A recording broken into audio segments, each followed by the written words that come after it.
اور ایک صورت تو پوری کی پوری ہے ہی منافقوں کے بارے میں، سورۃ المنافقون 28واں پارہ پوری منافقوں کے بارے میں۔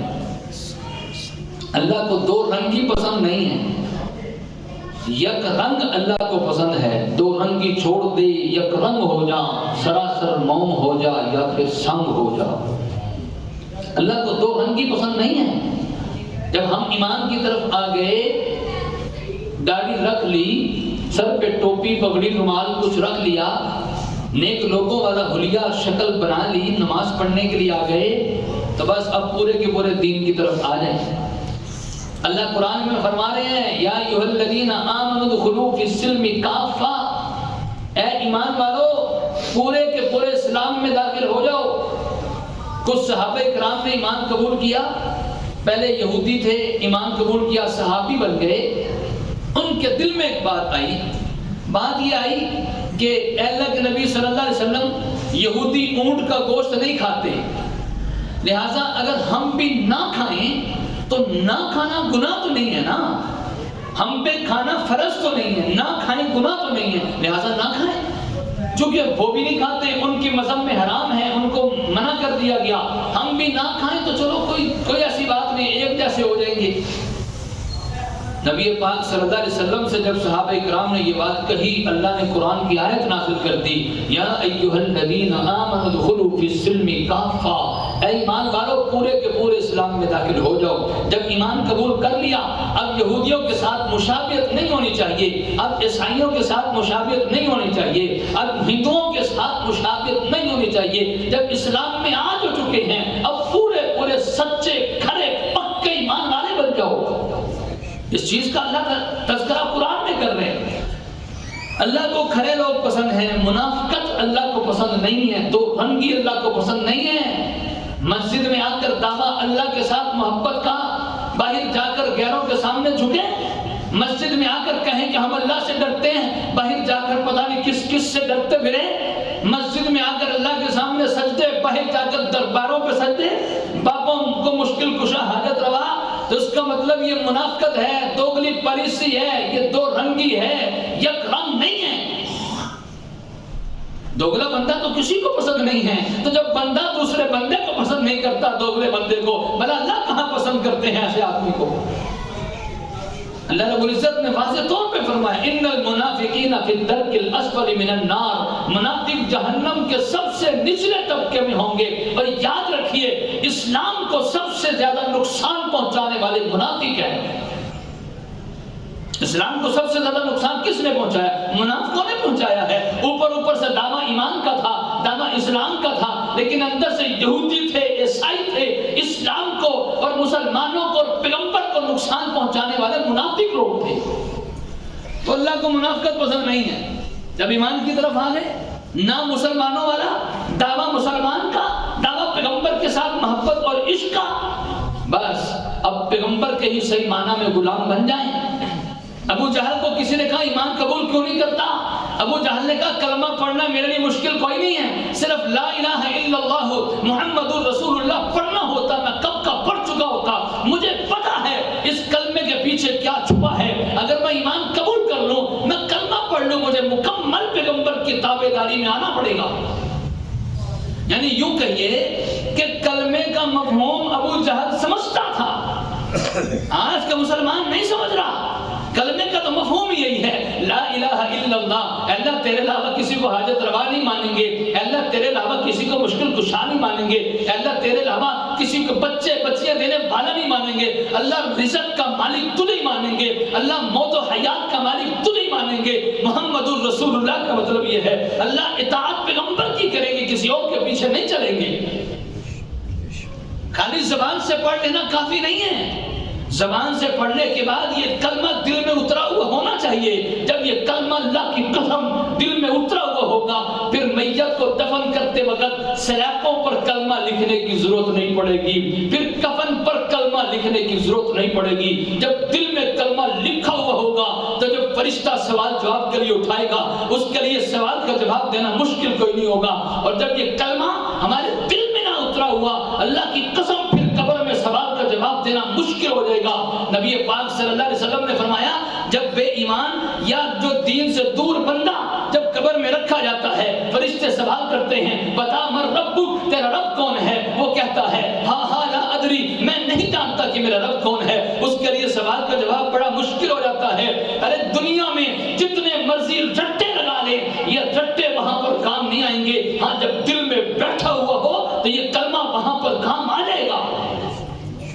طوطے کو بڑا رٹوایا ہوا تھا، ہر وقت اللہ اللہ کہتا رہتا تھا۔ جب طوطے کو بلی کھانے کے لیے آئی تو اس کا اللہ اللہ بھول گیا، بس وہ اسی وقت ٹین ٹین شروع کر دی۔ کسی نے کہا مالک کو تو نے تو بڑا طوطے کو رٹوایا ہوا تھا، یہ تو اللہ اللہ کہتا تھا، بلی کھانے کے لیے آئی تو اس کا اللہ اللہ کہاں چلا گیا؟ ابھی اللہ اللہ کیوں نہیں کہتا؟ اس نے کہا رٹا ہوا تھا، دل میں نہیں اترا ہوا تھا۔ آج کلمہ ہمارے دل میں نہیں اترا، اب آج اوپر اوپر سے تو ہے پر اندر سے نہیں ہے۔ اس کو منافقت کہتے ہیں، اس کو دو رنگی کہتے ہیں، اور سب سے زیادہ غصہ اللہ کو انہی لوگوں پر ہے۔ حضرت ابوبکر صدیق کتنے بڑے صحابی، معمولی آدمی نہیں ہے صدیق، بہت بڑے صحابی، جن کے بارے میں حضور نے فرمایا میں نے دنیا میں ساروں کے احسان کا بدلہ چکا دیا، صدیق واحد وہ آدمی ہے جس کے احسان کا بدلہ میں نہیں چکا سکتا، کل قیامت کے دن اللہ چکائیں گے۔ صدیق واحد وہ صحابی ہیں جن کے سلام کے لیے فرشتے آسمان سے اترا کرتے تھے، صدیق اللہ نے سلام بھیجا ہے۔ صدیق وہ صحابی ہیں کہ جو ہر وقت حضور کے ساتھ، حضور کے سفر میں اور حضر میں پیغمبر کے ساتھی اور ہم سفر صدیق ہوا کرتے تھے۔ ایک مرتبہ صدیق راستے میں جا رہے ہیں، ایک دوسرے صحابی دوڑے دوڑے آ رہے ہیں اور کہہ رہے ہیں نافق حنظلہ، نافق حنظلہ، حنظلہ منافق ہو گیا۔ نام تھا ان کا حنظلہ، صحابی تھے حنظلہ۔ کہنے لگے نافق حنظلہ، حنظلہ منافق، یعنی اپنے بارے میں کہہ رہے ہیں میں منافق ہو گیا، میں منافق ہو گیا۔ صدیق نے پوچھا کیا ہوا تجھے، کیا مسئلہ کیا بنا؟ کہنے لگے کہ جب میں حضور کی محفل میں ہوتا ہوں، سننا ذرا، کہنے لگے جب میں حضور کی محفل میں ہوتا ہوں میرے دل کی کیفیت اور ہوتی ہے، جب میں گھر آ جاتا ہوں بیوی بچوں میں میرے دل کی کیفیت اور ہوتی ہے، لگتا ہے میں منافق ہو گیا۔ آپ ذرا غور کریں ہم سب کی بھی کیفیت یہ ہے کہ نہیں ہے؟ قبرستان میں کھڑے ہوں تو دل کی کیفیت اور ہوتی ہے، باہر نکل آئیں تو دل کی کیفیت ہے۔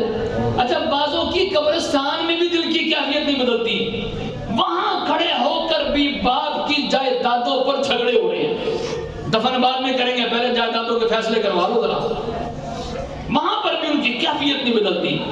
لیکن عام طور پہ نارمل روٹین میں مسجد میں آئیں تو کیفیت بدل جاتی ہے، قبرستان میں جائیں تو کیفیت بدل جاتی ہے، باہر نکلیں تو کیفیت کچھ اور ہوتی ہے۔ صحابی حنظلہ کہنے لگے جب میں حضور کی محفل میں ہوتا ہوں دل کی کیفیت اور ہوتی ہے، باہر آتا ہوں بیوی بچوں میں ہوتا ہوں دل کی کیفیت اور ہوتی ہے، لگتا ہے میں منافق ہو گیا ہوں۔ حضرت صدیق اکبر کہنے لگے حنظلہ کیفیت تو میری بھی یہی ہوتی ہے، چلو دونوں حضور کے پاس چلتے ہیں۔ ٹینشن لگ گئی صدیق اکبر کو، وہ صحابی جن کے بارے میں حضور نے فرمایا جنت میں بوڑھوں کے سردار ابوبکر ہوں گے، جن کے بارے میں حضور فرمایا کرتے تھے کہیں پر بھی حضور نے جانا ہوتا مشورہ صدیق سے لیتے تھے، کہیں پر بھی کوئی بڑا اہم معاملہ ہوتا حضور صدیق کو ساتھ رکھا کرتے تھے۔ مسلمانوں کے پہلے خلیفہ، رشتے میں حضور کے سسر، آخرت کی فکر دیکھو کتنی۔ ایک مرتبہ راستے میں گزرتے ہوئے تنکا اٹھا کر کہنے لگے کاش میں تنکا ہوتا، کل قیامت کے دن مجھ سے حساب کتاب نہ لیا جاتا، کاش کہ مجھے میری ماں نے جنائی نہ ہوتا، اللہ کے سامنے حاضری بڑی مشکل ہے۔ تو صدیق اکبر کہنے لگے کیفیت تو میری بھی یہی ہے حنظلہ، اور دونوں چلتے ہیں حضور کے پاس۔ دونوں حضور کے پاس گئے، انہوں نے اپنی بات حضور کے سامنے رکھی۔ نبی پاک صلی اللہ علیہ وسلم نے فرمایا کہ جو کیفیت تمہاری میری مجلس میں آ کر ہوتی ہے، اگر یہی کیفیت تمہاری باہر بھی رہنے لگ گئی تو پھر تو تم دنیا کا کوئی کام کر سکتے ہی نہیں ہو۔ یہ اللہ کی طرف سے ہے، تم دنیا کا کوئی کام کر سکتے ہی نہیں ہو۔ جو کیفیت تمہاری میری مجلس میں آ کر ہوتی ہے باہر بھی وہی رہے تو تم کوئی کام کر ہی نہیں سکو گے۔ اور ایک حدیث میں آتے حضور نے جواب یہ دیا کہ جو کیفیت تمہاری میری مجلس میں ہوتی ہے باہر نکل کے بھی یہی تمہاری کیفیت ہونے لگ جائے تو پھر تو ہر وقت فرشتے تم سے سلام کرنے کے لیے اتریں۔ صرف بتلانا یہ چاہ رہا ہوں کہ دیکھیے آخرت کی فکر، کہیں ایسا تو نہیں کہ میں منافق ہو گیا۔ اور حالانکہ یہ وہ بندے ہیں جن کے ایمان کی گارنٹی اللہ نے خود قرآن میں دی ہے۔ ارے آپ کے اور میرے ایمان کی گارنٹی کوئی نہیں دیتا، اللہ تو کیا کوئی بندہ بھی کسی کی گارنٹی دینے کے لیے تیار نہیں ہے۔ اور وہ صحابہ پہنچتی ہیں جن کے ایمان کی گارنٹی اللہ نے قرآن میں دی ہے۔ اولئک الذین امتحن اللہ قلوبہم للتقوی، اللہ فرما رہے ہیں ان کے دلوں کا امتحان میں نے لے لیا ہے، یہ پاس ہو گئے، فرسٹ پوزیشن حاصل کر لی ہے، یہ کامیاب ہو چکے ہیں۔ یہ مخلص صحابہ، حضرت عمر فاروق رضی اللہ تعالیٰ عنہ، بڑا عجیب واقعہ، نبی پاک صلی اللہ علیہ وسلم کے دور میں کچھ منافق لوگ جو مسجد میں آ کر بیٹھا کرتے تھے، اوپر سے دعویٰ ایمان کا، اندر سے کافر تھے، اوپر سے دعویٰ ایمان کا، اللہ نے وحی کے ذریعے سے بتا دیا تھا فلاں منافق فلاں منافق فلاں منافق، لیکن نبی پاک صلی اللہ علیہ وسلم نے پوری زندگی کبھی منافقوں کا راز فاش نہیں کیا، کسی کو علل اعلان کھلا نہیں بتلایا کہ فلاں منافق ہے فلاں منافق ہے۔ ہاں، اپنے ایک صحابی حضرت حذیفہ بن یمان کو لسٹ لکھ کر، نام لسٹ پہ لکھ کر ان کو لسٹ پکڑا رکھی تھی۔ حضرت حذیفہ بن یمان کو سب پتا تھا، حضور نے بتلایا تھا کہ منافق کون کون ہے، یہ حضور کا راز تھا۔ حضرت حذیفہ کے بارے میں مشہور ہے یہ حضور کے رازدان صحابہ ہیں۔ کوئی کسی کو راز بتلائے تو آگے بتلانا، بولو، کوئی کسی کو راز بتلائے آگے بتلانا، یہ سب سے بڑی بیماری ہوتی ہے عورتوں میں۔ نہیں تمہیں گل دساں، کسی نے دسنا کوئی نہیں ہے، ٹھیک ہے، فلان گل ہی ہے، اور وہ آگے جا کے بتلا دے گی، نہیں تمہیں گل دساں، میں تمہیں اپنا سمجھنی ہاں پر کس نے دسنا کوئی نہیں ہے، اور ساری بات اس کو بتلا دے گی۔ آج کل کے دور کا بہترین میڈیا سوشل میڈیا سے بھی آگے، 2 نمبر آگے، یہ عورتوں کو بات بتلا دیں اور ساتھ منع کر دینا کہ بتانا کسی کو نہیں ہے۔ تو راز کی بات کسی کو بتلانی نہیں چاہیے۔ جب کسی کو راز پتا چلے، کسی کو بتلانا، اچھا راز ہو یا برا راز ہو، بہرحال اگر منع کر دیا تو اس کو بتلائیں نہیں۔ اس پہ واقعہ یاد آیا، نبی پاک صلی اللہ علیہ وسلم کو دنیا سے جانے کا وقت قریب ہے، حضور نے اپنی بیٹی فاطمہ کو بلایا، کان میں کوئی بات کہی، فاطمہ رونے لگی، پھر بلایا، کان میں دوسری بات کہی، فاطمہ ہنسنے لگی۔ تھوڑی دیر کے بعد حضور کی بیوی عائشہ نے فاطمہ سے پوچھا، فاطمہ بتاؤ تمہارے ابا نے، نبی پاک صلی اللہ علیہ وسلم نے تمہارے کان میں کیا کہا؟ کہنے لگی میرے ابا کا راز ہے، نہیں بتلاؤں گی، بتلانا ہوتا میرے ابا اونچی آواز میں بتلا دیتے، کان میں آ کر بتلایا، اس کا مطلب راز ہے، بتلانا نہیں ہے۔ جب حضور کا انتقال ہوا، نبی پاک صلی اللہ علیہ وسلم دنیا سے چلے گئے، اس وقت حضرت عائشہ نے پوچھا، عائشہ اب تو بتلا دو، آپ کے ابا نبی پاک صلی اللہ علیہ وسلم سرور کائنات اب دنیا میں نہ رہے، اب تو بتلا دو۔ کہنے لگی ہاں اب بتلاتی ہوں۔ جب میرے ابا نے میرے کان میں پہلی بات کہی، وہ پہلی بات یہ تھی، اے فاطمہ بس میرا دنیا سے جانے کا وقت قریب ہے۔ جب حضور نے یہ بات کہی تو میں رونے لگی۔ دوبارہ میرے ابا نے دوسری بات میرے کان میں کہی، اے فاطمہ میرے دنیا سے جانے کے بعد سب سے پہلے تو مجھے ملے گی، یعنی فاطمہ میرے جانے کے بعد تیرا بھی انتقال جلدی ہو جائے گا، سب سے پہلے تو مجھے ملے گی۔ تو اس بات پر میں ہنسنے لگی۔ تو جب تک حضور دنیا میں موجود تھے، فاطمہ نے یہ راز کسی کو نہیں بتلایا، یہ حضور کا راز ہے۔ تو نبی پاک صلی اللہ علیہ وسلم نے منافقوں کے نام کی لسٹ حذیفہ بن یمان کو دے رکھی تھی، حضرت حذیفہ بن یمان نے بتلایا کسی کو نہیں کہ یہ حضور کا راز ہے۔ کسی صحابی میں مجال نہیں ہوتی تھی، جا کے پوچھے تو صحیح، حذیفہ بتلاؤ تو صحیح اس لسٹ میں کس کس منافق کا نام لکھا ہے۔ ہاں، صحابہ اکرام حضرت حذیفہ بن یمان کو دیکھتے تھے، یہ کس کے جنازے میں جاتے ہیں۔ جس جنازے میں حذیفہ بن یمان چلے جاتے، صحابہ سمجھ جاتے تھے مومن بندہ تھا، اور جس جنازے میں حذیفہ بن یمان نہیں جاتے تھے، صحابہ سمجھ جاتے تھے کہ یہ منافق ہے۔ ایک مرتبہ حضرت عمر فاروق، وہ عمر فاروق جن کے بارے میں حضور نے فرمایا میرے بعد نبی ہوتا تو عمر ہوتا، وہ عمر جن کے بارے میں حضور نے فرمایا کہ جس راستے سے عمر گزرتا ہے شیطان راستہ چھوڑ دیتا ہے، وہ عمر جو رشتے میں حضور کے سسر ہے، مسلمانوں کے دوسرے خلیفہ ہیں، وہ عمر ایک مرتبہ حضرت حذیفہ بن یمان کے پاس گئے اور جا کر کہنے لگے، حذیفہ میں نہیں پوچھتا تم سے کہ لسٹ میں کس کس کا نام ہے، میں جانتا ہوں حضور کا راز ہے، اے حذیفہ بس لسٹ میں یہ دیکھ کر بتا دو میرا نام تو نہیں ہے۔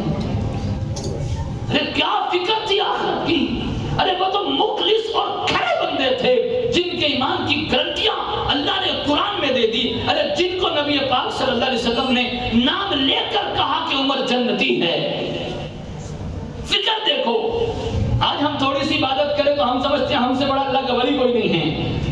تھوڑی سی عبادت کر کے ہم سر آسمان کی طرف اٹھانے لگتے ہیں کہ شاید اب فرشتہ ہم پر بھی کوئی وحی لے کر آ جائے. ارے وہ صحابہ کرام سب کچھ ہونے کے باوجود بھی آخرت کی فکر تھی. آج ہمارے پاس کچھ بھی نہیں ہے، فکر پھر بھی نہیں ہے. عمر فاروق کیا کہتے ہیں، اے حذیفہ بس یہ دیکھ کر بتا دو بیچ میں میرا نام تو نہیں ہے. کیا آخرت کا خوف تھا، کیا اللہ کے سامنے کھڑے ہونے کا ڈر تھا. تو اللہ فرما رہے ہیں کہ منافق جہنم کے سب سے نچلے طبقے میں ہوں گے. آج ذرا غور کریں، ہم اپنے عقائد و نظریات اور اعمال میں منافق تو نہیں بن گئے. ذرا دھیان سے مائیں بہنیں بھی ذرا دھیان سے سنیں کہ آج ہم دو رنگی میں تو نہیں پڑ گئے، دوگلی پالیسی تو نہیں اپنا رہے. دعویٰ ایمان کا، دعویٰ پیغمبر کے ساتھ عشق اور محبت کا، کام سارے پیغمبر کے خلاف. نمازی ہوگا، پرہیزی ہوگا، متقی ہوگا، ہو سکتا ہے ہاتھ میں تسبیح بھی ہو سکتا ہے سجدے کر کر کے پیشانی پہ نشان بھی پڑ چکے ہوں، لیکن شادیوں میں چیک کرو ان کی دین نام کا بھی نہیں ہوگا، دین نظر ہی کوئی نہیں آ رہا. شادیوں میں اکٹھا انتظام مردوں عورتوں کا، مخلوط انتظام. اگر کہیں پر الگ الگ ہو بھی جائے، مردوں کو بڑی بیماری ہوتی ہے کہ عورتوں کی سائڈ پہ گھسنے کی. یہ مرد ذرا ہوش کرے، ذرا عورتوں والے سائڈ پہ گھسنا یہ تو غیرت کے بھی خلاف ہے. بیوی بچوں کا پتہ کرنا، گھر نہیں آئیں گے رات کو کہیں اور چلے جانا ہے. جب گھر آئیں گے اس وقت پوچھ رہو کھانا بھی کھا لیا کہ نہیں کھایا، نہیں ملا اپنے پلے سے پیسے سے خود کھلا دو، کیا ہو گیا ہے. شادیاں چیک کرو، شادیاں چیک کرو، ان کی شادیوں میں میوزک، ان کی شادیاں بینڈ باجے کے ساتھ. نمازی ہوگا، فجر کی نماز بھی نہیں چھوڑے گا، پکا نمازی ہوگا، لیکن شادیاں بینڈ باجے کے ساتھ اوٹ پٹام ہر قسم کے کام، بےہودہ کام سارے شادیوں میں گھسے ہوں گے. کسی اللہ کے ولی نے بڑی پیاری بات کہی، ارے کسی کی دینداری کو دیکھنا ہو اس کی نماز روزے کی طرف تسبیحات کی طرف نہ جانا، ان کی شادیاں چیک کر لینا. شادیاں شادی ہوگی سمجھ جانا دیندار ہے، شادیاں شادی نہیں ہوں گی کوئی دیندار نہیں ہے. جس موضوع کو بھی کھولیں ہم کھوکھلے نظر آتے ہیں، اندر ہے ہی کچھ نہیں. آپس کے معاملات کو دیکھیں، لین دین کا معاملہ دیکھیں، زیرو. تجارت کے اندر دو نمبری، فراڈ، لیبل کسی اور چیز کا، سٹیکر کسی اور چیز کا، اندر کوئی چیز اور، اوپر لگایا ہوا 100% خالص، اندر 10 نمبر کی دو نمبر سے بھی آگے 10 نمبر کی چیز. دو نمبری فراڈ میں سب سے آگے. اتنی زیادہ اس کی کوالٹیاں بیان کر دینا کہ شاید بنانے والا بھی سر پکڑ کے رہ جائے کہ اتنی کوالٹی تو ہم نے بھی بیچ میں نہیں رکھی. رشتہ کرتے ہوئے جھوٹ بولنا، وہ چیزیں بتلا دینا کہ شاید وہ بچی کی اماں اور لڑکے کی اماں بھی سوچنے پر مجبور ہو جائے کہ اتنی تو کوالٹی ہمارے بچے میں ہے ہی کوئی نہیں. یعنی جون سے موضوع کو بھی ہم کھوتے اور کریتے ہیں، اندر سے بالکل کھوکھلا ہی نکلتا ہے. اس کو کہتے ہیں منافقت. کسی بھی چیز میں خالص نہیں ہے، کسی بھی چیز میں. نماز میں کھڑے ہو کر ہر نماز کی ہر رکعت میں ایاک نعبد و ایاک نستعین، اے اللہ تجھ ہی سے مدد مانگتے ہیں، تیری ہی عبادت کرتے ہیں، تجھ ہی سے مدد مانگتے ہیں. باہر نکل کر یا رسول اللہ مدد، یا علی مدد، یا غوث اعظم مدد، یا فلاں مدد. ارے شرک نہیں ہے تو کیا چیز ہے؟ کیا شرک دو سینگ والوں کا نام ہوتا ہے؟ مشرک کے دو سینگ ہوتے ہیں. ارے اسی چیز کا نام شرک ہے. جو چیز اللہ نے منع کر دی ہے وہ شرک ہے، جس چیز سے اللہ نے منع کر دیا وہ گناہ ہے. اللہ کہہ رہے ہیں مخلص بن کے آ جاؤ. صحابہ کرام میں بڑی بے شمار صفات تھی، سب سے بڑی صفت صحابہ کرام میں ایک یہ بھی تھی کہ مخلص لوگ تھے. اللہ فرمانے یا ایھا الذین آمنوا لما تقولون ما لا تفعلون، اے ایمان والو جو کہتے ہو کرتے کیوں نہیں ہو؟ کر کے بھی تو دکھاؤ. جو کہتے ہو کر کے دکھاؤ نا. کہتے کچھ ہو کرتے کچھ ہو، دعویٰ کچھ اور کرنا کچھ اور. مولانا اشرف علی تھانوی رحمۃ اللہ علیہ نے واقعہ بیان کیا. ایک لڑکا لڑکی کے پیچھے پیچھے جا رہا تھا. لڑکی نے پیچھے مڑ کے دیکھا، علی احمد صاحب لڑکی نے پیچھے مڑ کے دیکھا، لڑکا آ رہا ہے. پوچھا میرے پیچھے پیچھے کیوں آ رہے ہو؟ اس نے کہا مجھے اچھی لگتی ہو. لڑکی نے کہا میرے پیچھے میری بہن آ رہی ہے، وہ مجھ سے بھی زیادہ خوبصورت ہے. اس نے پیچھے مڑ کے دیکھا، لڑکی نے زور سے تھپڑ مارا اور اس نے کہا پیار کا دعویٰ، عشق کا دعویٰ میرے ساتھ، دیکھتا کسی اور کو ہے. محبت کا دعویٰ پیغمبر کے ساتھ دیکھتے یہودیوں کو ہے، دیکھتے عیسائیوں کو ہے کہ ایسا تو نہیں ہے آج رات کے 12 بجے کہیں بے حیائی میں مبتلا تو نہیں ہو جائیں گے، کہیں اوٹ پڑانگ فضول بکواسات بیہودہ کام عیسائیوں والے کام میں کہیں مشغول تو نہیں ہو جائیں گے، ہیپی نیو ایئر ڈے، کہیں ہیپی کرسمس، کہیں اس قسم کے کام ارے عیسائیت کے کام ہیں، یہ غیر مسلموں کو کیا ہیں، یہ مسلمانوں کی شان نہیں ہے، مسلمانوں کو زیب نہیں دیتا کہ اس قسم کے کاموں میں مبتلا ہو جائے۔ شاید پورے سال کی راتوں میں اتنی بے حیائی نہ ہوتی ہو جتنی یہ ایک رات میں بے حیائی ہوتی ہے، اور آپ یقین کریں کہ مسلمان بے حیائی کو کرنے کے لیے، فضول اور بیہودہ کام بکواسات کو کرنے کے لیے باہر کے ملکوں کا رخ کرتے ہیں۔ یہاں تو ان کو آزادی نہیں مل رہی، یہاں تو کھلم کھلا نہیں ہو رہا، باہر کے ملکوں میں جا کر مسلمان اس رات کو منانے کے لیے، اپنے ایمان کا سودا کرنے کے لیے پہنچ جاتا ہے۔ یہ ہمارے ایمان کی کمزوری ہے۔ ابھی 2-3 دن پہلے آپ نے سنا کہ عدالت نے فیصلہ دیا کراچی کے اندر ایک مسجد کو ختم کر کے پارک بنا دیا جائے۔ سنا ہے کہ نہیں سنا؟ سنا ہے کہ نہیں سنا؟ یہ ایمان کی کمزوری کی علامت ہے۔ مسلمانوں کے ملک میں مسجدیں تو زیادہ ہونی چاہیے، یہاں بنی ہوئی کبھی گرایا جا رہا ہے؟ بنی ہوئی مسجد کو گرا دینا، آباد مسجد کو گرا دینا، یہ چھوٹا جرم نہیں ہے، یہ اللہ کے عذاب کو دعوت دینے والی بات ہے۔ پھر کہیں کہ حالات ٹھیک ہو جائیں، یہ کیوں ٹیکس پہ ٹیکس لگی چلے جا رہے ہیں؟ مہنگائی آج ایک عذاب بن کے مسلط کی ہو چکی ہے، ظالم حکمران مسلط کی ہو چکے ہیں۔ ہمارے ایمان کی کمزوری ہے۔ اسمبلی کے اندر وہ پڑھے لکھے، جن کو ہم پڑھے لکھے کہتے ہیں، آپس میں ایک دوسرے کے دست و گریبان ہوئے پڑے ہیں کہ نہیں؟ ارے بولیے نا، آپ مجھ سے زیادہ میڈیا دیکھتے ہو سنتے ہیں، میں تو دیکھتا بھی نہیں ہوں۔ آپ جیسے بااعتماد بندے بتلا دیتے ہیں کہ ایسا ہوتا ہے، کیا ایسا ہو رہا ہے کہ نہیں ہو رہا؟ اسمبلی کے اندر ایک دوسرے کے ساتھ لڑائی، گتھم گتھا، ابھی پتا چلا ایک عورت نے دوسرے عورت کی انگلی توڑ دی۔ ایسا ہو رہا ہے کہ نہیں ہو رہا؟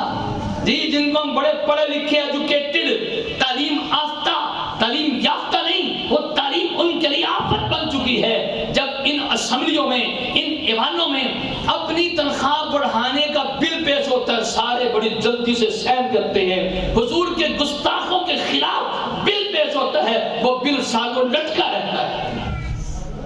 بات سمجھ آ رہی ہے؟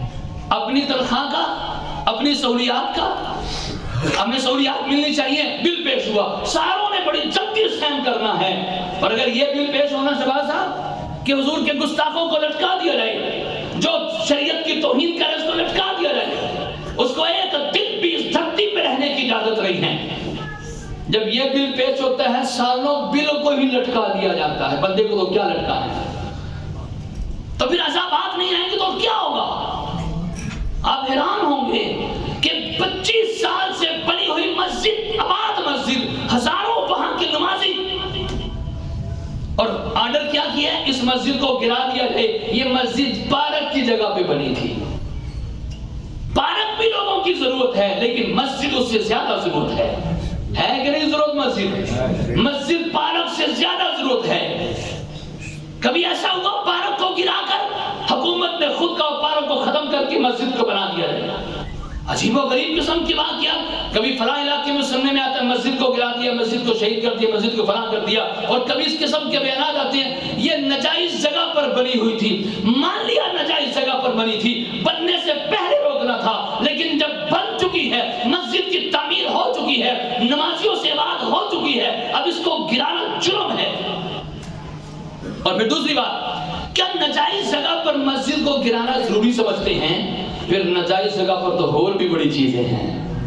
ناجائز جگہ پر اور ناجائز تجاوزات جتنے بڑے ہوئے ہیں، کتنے اوپر سے لے کر نیچے تک سرکاری افسر کیا، ملازمین کیا، کتنے ناجائز کام اور کتنے گھپلے اور کرپشن ہو رہی ہے۔ مجرم پکڑا بھی جاتا ہے، اقرار بھی کر لیا جاتا ہے، لیکن اس کو لٹکایا۔